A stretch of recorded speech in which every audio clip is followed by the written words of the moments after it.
홍준표 전 대구시장이 김부겸 전 총리 지지 선언을 했습니다. 그 이유는 무엇일까요? 물론 국힘당에 실망하고 대구 발전을 위해 능력 있는 인물을 밀어준다는 진정성이 있을 겁니다. 그 진정성도 이해합니다. 그러나 정치인이 계산이 없을 리 없죠. 관련해서 지금 간간히 흘러나오고 있는 가장 결정적인 이유, 영상 보시고 여러분의 의견 댓글로 남겨주세요.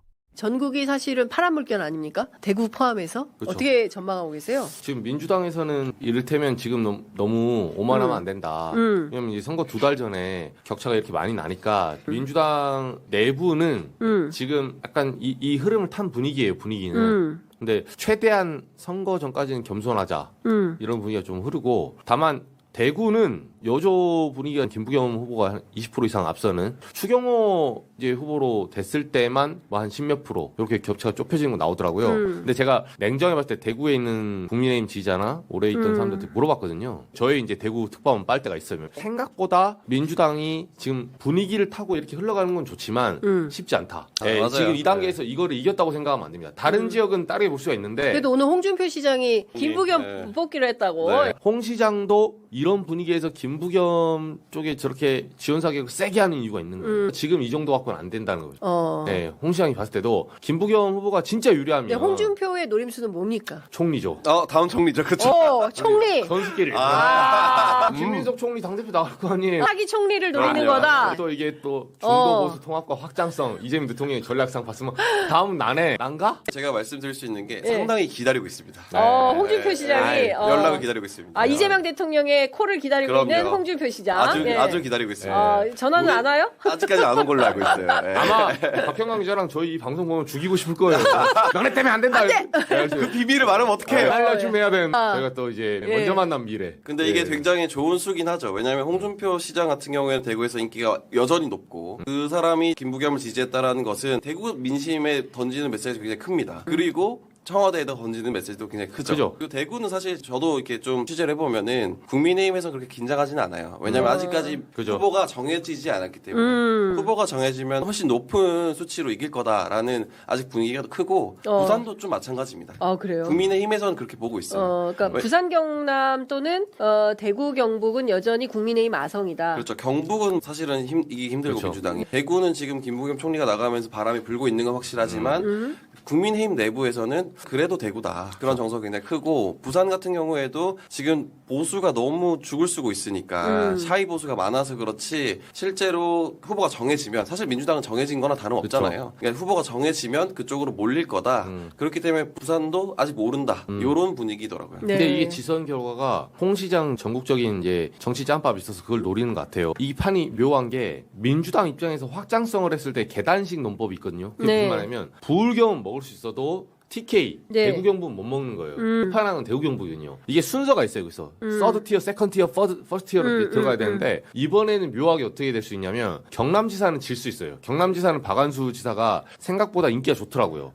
여저 격차가 그렇게 생각보다 김경수 지사가 딱 우위를 점할 정도로 많이 좁히지 못하고 있어요. 근데 대구 같은 경우는 이미 김부겸 후보가 지금 거품이 있다고 할지라도 20% 이상 앞서고 있거든요. 그럼 어떤 현상이 나올 수 있냐면 경남은 국민의힘이 차지하지만 대구는 찾아올 수 있어요. 그러면 이게 홍준표 시장한테는 베스트죠. 네. 왜? 내가 개입한데 지지했으니까. 그거 봐라. 경남은 내가 개입 안 하니까 지지. 민주당. 그 홍준표 시장이 민주당 정부에서 총리를 하면 네. 앵그리 홍은 민주당에 입당을 하게 됩니까? 입당을 해야죠. 입당을 민주당 하지 입당? 않아도 되긴 하죠. 안 해도 되긴 안 해도 하는데 되고. 저는 한다고 봅니다. 민주당 입당한다 홍준표. 확실히 입당을 해줘야 네. 확장성의 의미가 있죠. 민주당의 전통 지지자들이 어떻게 받아들여요? 이해훈 시즌2 되는 거 아닙니까? 홍준표 시장 같은 경우에는 그래도 조금 이해훈보다는 수용성이 더 크죠. 몇 차례 대선에서 뭐 인사청문회 못지않은 검증을 좀 받았어요. 네. 이해훈 후보야말로 검증을 한 번도 안 해본 사람이죠. 선출직으로 네네네. 국회의원만 했고 홍정 시장도 물론 그런 어떤 부분들이 있어요. 뭐 아들 문제나 뭐 가족 문제나 그런 것들이 대선 후보 시절에 나온 게 있죠. 있어. 근데 청문회도 검증을 너무 많이 받은 제가 사람이고. 봤을 때 명태균 씨 가만히 있겠습니까? 그리고 홍 시장이 정말 노련해서 이혜원 후보야말로 거기서 막 오랫동안 앉아있으면서 내내 하고 해보려고. 예. 근데 그런 모습 보이면 구차하거든요. 왜냐면 예. 내내 하다가 얻어맞고 간 거예요. 홍 그쵸. 시장님 제가 나중에 한번 예언해드릴까요? 거기 인사청문회 하면 이제 국무총리 같은 경우는 이틀 동안 하잖아요. 그 국민의힘 한 8명, 9명 들어올 거예요. 네. 제가 봤을 때 일일이 각계획파할 거예요. 너 옛날에 나 당대표 때 정치장은 받았어 안 받았어? 저는 오히려 민주당에서도 인기가 많을 수도 있다고 봅니다. 왜냐면은 그 이혜훈 후보 같은 경우에는 네. 뭐가 가장 걸렸냐면 윤어게인을 최근까지 외쳤다라는 것이 가장 크게 걸렸잖아요. 근데 홍준표 시장은 완전 반대거든요. 네. 완전 윤석열에 대한 피해자의 네. 어떤 이미지를 지금 구축하고 있고 그리고 계엄과 관련해서도 굉장히 강하게 질타를 했기 때문에 네. 민주당에서도 수용 가능하지 않겠냐라는 생각이 듭니다. 이재명 대통령이 홍준표 시장에 대해서는 낭만의 정치인이라고 한 적이 있었죠. 얘기한 적이 있어요. 그래서 뭐 가능성이 없지는 않을 것 같다라는 생각이 좀 드는데 그러면 기다리고 있다니까요. 지금 연락을. 와, 만약에 말입니다. 김민석 총리가 차기 당대표 선거에 나온다면 그럼 차기 총리는 누가 될까요? 이 경우 이재명 대통령은 차기 총리를 두고 고민에 빠질 수밖에 없습니다. 경우에 따라서는 통합적인 인사 스타일상 이해훈 같은 카드를 던질 수도 있습니다. 그럴 경우 홍준표가 물망에 오를 수도 있다는 겁니다. 영상에서는 그런 경우를 홍준표가 기다리고 있다는 얘기로 들립니다.